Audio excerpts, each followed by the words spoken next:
विषय में। भोलेनाथ के चरणों में मां पार्वती जी अध्यासीन है। स्कंद पुराण का दृश्य है और उसमें मां पार्वती पूछती हैं कि भोलेनाथ, कलयुग में तो बहुत सारे संत और गुरु हैं, हमें किसकी शरण में जाना होगा। भगवान भोलेनाथ जी जो गुरु की महिमा के विषय में बताते हैं, इस हिस्से को गुरु गीता कहते हैं।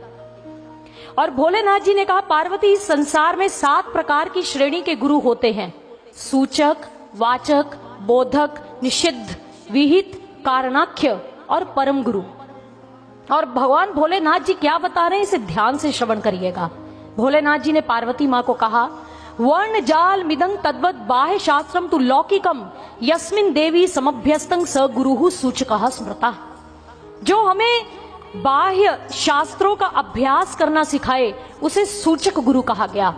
वर्णाश्रमोचितांग विद्यांग धर्म धर्म विधायनिम प्रवक्तारंग गुरुंग विद्धि वाचक सित्वती पार्वती। हे पार्वती, जो वर्ण और आश्रम को सिद्ध करने वाली, धर्म अधर्म का विधान करने वाली, इन शास्त्रों का प्रवचन करता है, ऐसी विद्या का प्रवचन करता है, उसे वाचक गुरु कहा गया। पंचाक्षर आदि बोधा नाम, पंचाक्षर आदि मंत्र नाम उपदेष्टा तु पार्वती स गुरुर बोधको भूयाद उभयोर्यम उत्तमाः। जो मात्र पंचाक्षरी मंत्र का दान देता है, ऐसी शिक्षा आपको देता है, उसे बोधक गुरु कहा गया है भोलेनाथ जी के अनुसार। आगे वो बताते हैं, मोह मारण वश्यादि तुच्छ मंत्रोपदर्शिनम निषिद्ध गुरु रित्याहु पंडिताः तत्वदर्शिनाः।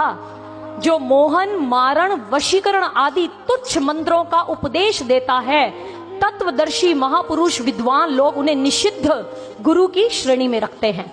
अनित्यमिति निर्दिश्य संसारे संकटाल्यम वैराग्य पथ दर्शी यह स गुरुर विहितः प्रिय। हे प्रिय पार्वती, यह संसार अनित्य है, दुखों का घर है, ऐसा वैराग्य का रास्ता दिखाने वाला जो गुरु है, उसे विहित गुरु की श्रेणी में रखा गया, उसे विहित कहा गया।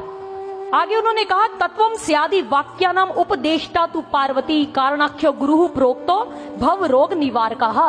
जो तत्वमसि महावाक्य का उपदेश देता है, उसे कारणाख्य गुरु कहा गया। और आगे भोलेनाथ जी कहते, ध्यान से सुनना पार्वती, जलानांग सागरो राजा यथा भवती पार्वती गुरुणांग तत्र सर्वेशांग राजायंग परमो गुरु। जिस प्रकार सभी नदियों का राजा मुखिया सागर होता है, ये सूचक, वाचक, बोधक, निषिद्ध, विहित, कारणाख्य जो 6 श्रेणी के गुरु बताए हैं, इन सभी का राजा परम गुरु होता है और उसी की शरण में तुम्हें जाना होगा पार्वती, जो कलिकाल का जीव है। और मां पार्वती ने कहा, भोलेनाथ, उस परम गुरु के विषय में तो व्याख्या कीजिए। भोलेनाथ जी ने कहा, अखंडैक रस ब्रह्म नित्य मुक्तम निरामयम स्वस्मिन संदर्शितं येन भवेदस्य देशिकः। वो ईश्वर जो अखंड है, निराकार है, प्रकाश रूप में हम सभी के आंतरिक जगत में बैठा है, जो उस प्रकाश को दिखाएगा पार्वती, वही परम गुरु है और वही सच्चा गुरु है, वही दिव्य गुरु है। उसी की शरण में जाना, वही मेरा वास्तविक स्वरूप दिखा सकता है। ये भोलेनाथ जी कह रहे हैं, हम नहीं कह रहे। जो भी बात कर रहे शास्त्र सम्मत कही जा रही है, आप जाकर उसे अध्ययन कीजिए, पढ़ लीजिए, जो भगवान भोलेनाथ ने कहा। इसीलिए भगवान श्री कृष्ण जी जो माखन चुराते हैं, वो कहते हैं ये मटकी शरीर का प्रतीक है, ये मटकी फूट जाती है, ये शरीर भी एक दिन नष्ट हो जाएगा, साथ भी नहीं जाएगा ये 5 तत्वों का पुतला, यही रह जाएगा।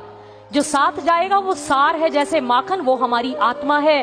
इसलिए आत्मा के कल्याण के विषय में सोचो, ये आत्मा जिसकी है उसका दर्शन करने के विषय में सोचो। और भगवत प्रेमियों, ये कथा में आपको संदेश मिल रहा है, ईश्वर का दर्शन होता है, दिव्य दृष्टि खुलती है, एक सदगुरु ऐसा ज्ञान देता है, वो परम गुरु आपको ऐसे ब्रह्म ज्ञान की दीक्षा से सराबोर करता है। आप